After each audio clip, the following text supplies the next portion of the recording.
Hi, thank you for taking your afternoon off, coming and listening to my story, our stories. I'll give you a little background on Scottie Gold, how I got here, and where we are today. So I'm an accidental president of a junior mining company, an exploration company. I had an investment in a company that I felt was going to go sideways and wasn't going to perform, and this would be early 2016-15.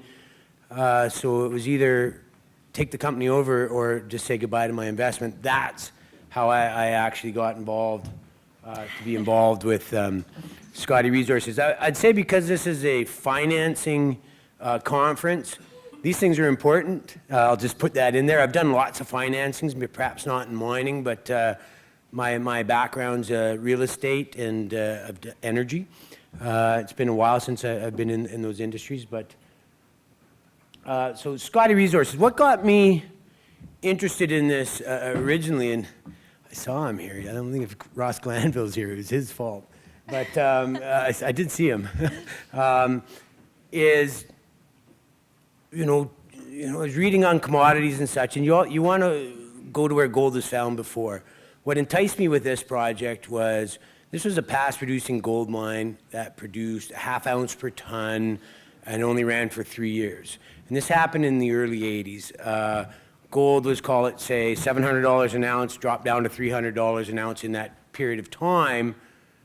But it was Don McLeod's first mine, and he had a $20 million facility with the Royal Bank of Canada, and he was paying 20% interest on it. And so when gold turned in 83, 84, this thing shut down, and that really enticed me. I was like, okay, produce a half ounce per ton. It's there. No one had really ever explored the property, and that's what really initially got me excited about the project and why I jumped into it. I should say the property's up in the Golden Triangle, which is a very well-known area. I basically have two neighbors. One's Peridium. The Bruce Jack mine would be about 20 kilometers due north, and then the other neighbor is Ascot, but is the old Premier mine, which is 12, 13 kilometers directly south. What I like about the project is the Golden Triangle's tough land, tough ground, very, very interesting geologically, but I have a road access, right? The Peridium power line, the camp for Peridium was on my property in 2016 to build the power line. So, I'm close to power. Well, power's on the property. You can drive to it. I actually have a mining permit. It's a small mine permit that gets grandfathered with the property. And it's 100% owned. There's a little NSR on it, but that NSR was done in the 80s, so it's pretty palatable, easy to buy out. So move on here. Again, I would say that it produced a half ounce per ton, and by today's standard, that's a pretty high-grade gold mine. Back in the day when they were doing that, a 10-gram cutoff. They were throwing the 10-gram stuff away, so these days that's a mine. I know that Ascot, who's my neighbor to the south, they do their whole business case on 7-8 grams. So, I think there's significant upside. There's 700 drill holes on this property. One of the first things I did is when I inherited or took the company over was there was 20 banker boxes full of data, much like what Ian was saying.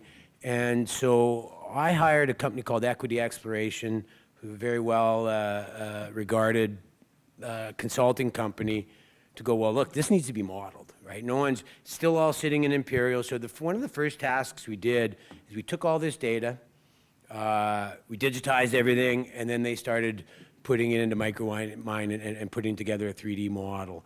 And after that, then we did all the science the year after and went and confirmed all the numbers on what we saw. We went and relogged core and really, because there were 700 drill holes on the property, but they were mostly to look after production and not exploration of the property. So what we've done is for the last few years when nobody cared in the market is we actually did all that unsexy work. And we're pretty happy with what we're seeing. As you can see, here's my property. When I first started, and I didn't know anything about anything, I had 400 hectares of land, and I was saying, okay, it's a past-producing gold mine, we're going to be fine. And then I actually went and started educating myself and going to see guys, and they're like, oh, geez, 400 hectares of land's not going to give you enough running room, Brad. So I'm like, oh, okay. And because I live up there, I'm a local. I live in Smithers, British Columbia. I chose to live in Smithers. I'm a Calgary boy, but just I wanted to raise my children in a small town, and that's kind of how I got into the area. So when I first started, that's all it was this little Crown Grants here. For the last 4 years now, I've accumulated everything that you see in blue.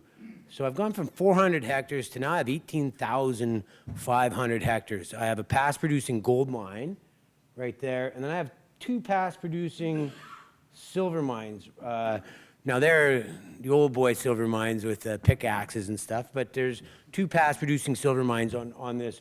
I call this the Cambria Project here. And luckily, I started accumulating this land. It's very hard to get land in the Golden Triangle because there's a gentleman that was on the board of IDM at the time named Terry Harbort, who I think is actually one of the smartest guys that I'd met. And he was on the board of IDM, and so I just thought, well, you know, he's there for some reason. And so I really started accumulating this land. I had no clue that Ascot was going to buy it, but I'm quite happy now because if you can see, here's Ascot. And that's a $150 million market cap company right there. Here's Peridium.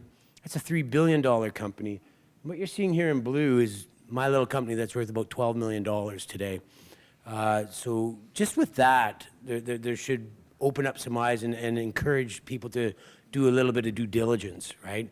And really, I mean, 10 minutes, I'm not going to have, oh my gosh, I'm really going sometimes. There's not a lot of time here, but I mean, hopefully I can do is just encourage you to come ask me some questions because there's lots of information, lots of technical work I could show you that we've done. Again, I've kind of gone through this.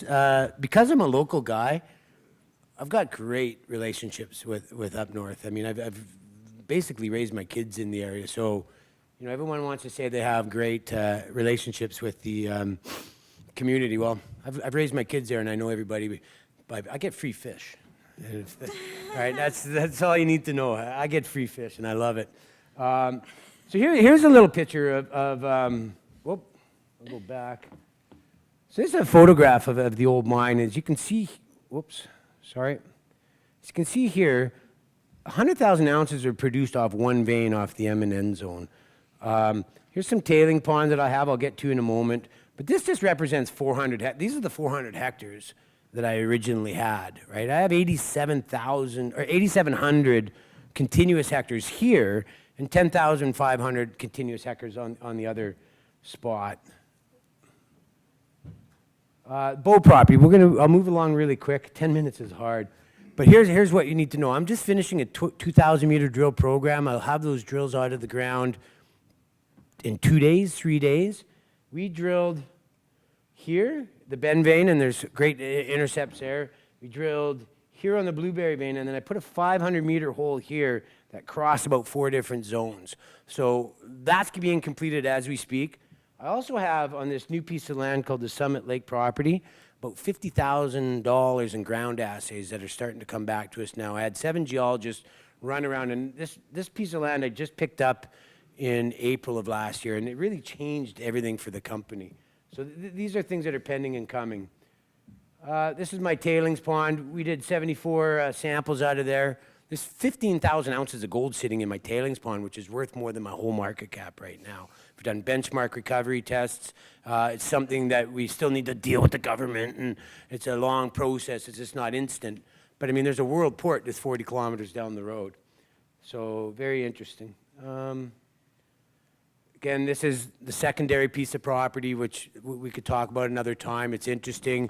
We did the minimum amount of work on that for this season. But we do have ground samples and just enough to keep our assessments good. And you can see there 4,000 grams silver, 5,500 grams silver in those 2 past producing mines. Everything we're doing right now is for next year.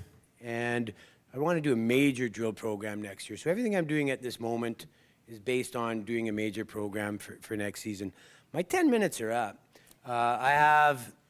We're in the middle of a financing right now. I do have a little bit left. I just encourage you to come ask me more questions. If anything interested you up here today, then I could talk your ear off for another 15 minutes after. Okay, thank you very much. Hold on there. Sorry, Let's just focus in on Summit Lake for a moment. So Summit Lake's the big property package that he added just to the west of the original Scottie gold mine property, or sort of north and west.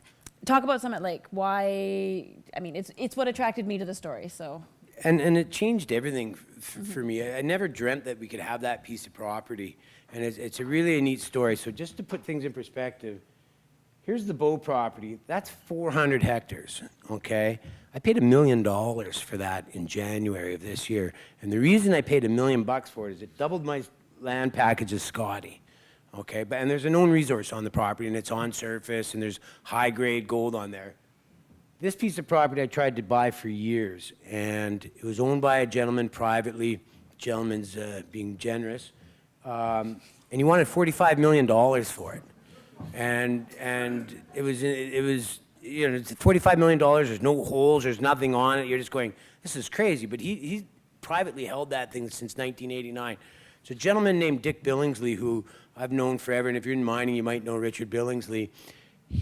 The gold commissioner took that land away from that guy. Mr. Billingsley had it staked in a minute, and he phoned me out within 2 minutes of staking it and sold it to me. He basically gave it to me. But I used to work for Mr. Billingsley in my 20s. I was a bush rat. I was a claim staker 30 years ago, and so I knew him. And you know, and when I got in this, I've been engaged with him for many years. So this changes everything. And then the other thing that I don't have on this map, but you can come see me. It's a long answer. He didn't tell me a time limit on answers. Is Ron Nedolinsky sent me an EM survey that he owned on that land, and it's really shows these huge targets all down here of EM targets, and it lays perfectly over top of where we have these fantastic drill intercepts. And so that's what we've been ground truthing all this summer. So there's 6 huge EM targets, about 10 kilometers of strike. Again, those assays are coming back, and it'll be interesting to watch. And they're coming back soon, so have lots of news coming in the future. So I'm scared to ask a follow-up question because I don't know how long we'll be here. But very quickly, you've sort of joked about your background. Do you want to just quickly run us through your background? Because I think it's different. And when you're looking at a president presidents of companies shepherd our money as investors, so I think it's important to have some idea who that person is. Yeah, so my story is very lucky, and I'd love to tell you how smart I am, but the last deal I did was the second largest IPO in the history of Canada, a little company called Athabasca Oil Sands. That allowed me to move on and move to Smithers to raise my children. And so I got the hell out of Calgary in 2006 before people figured out I wasn't nearly as smart as they thought I was. And basically, I picked Smithers just because I love skiing and fishing, and I wanted to raise my kids in a small town. I've also started a couple funds, and you know, I'm a high energy guy. I'm the last guy to tell you how smart I am, but I think perseverance and you know, I'm the last guy to bed and I'm the first guy up, and always am, and I can follow the bouncing ball on this sort of stuff, and you know, I've been very blessed, and so this is the first deal I've done, and I wasn't looking for it. I do believe in it, and I'm very excited now, and it's only been 4 years, but you know, in the past, you know, I've rang the bell a few times, and hopefully we can do it again. Perfect. Thank you. Thank you. Awesome.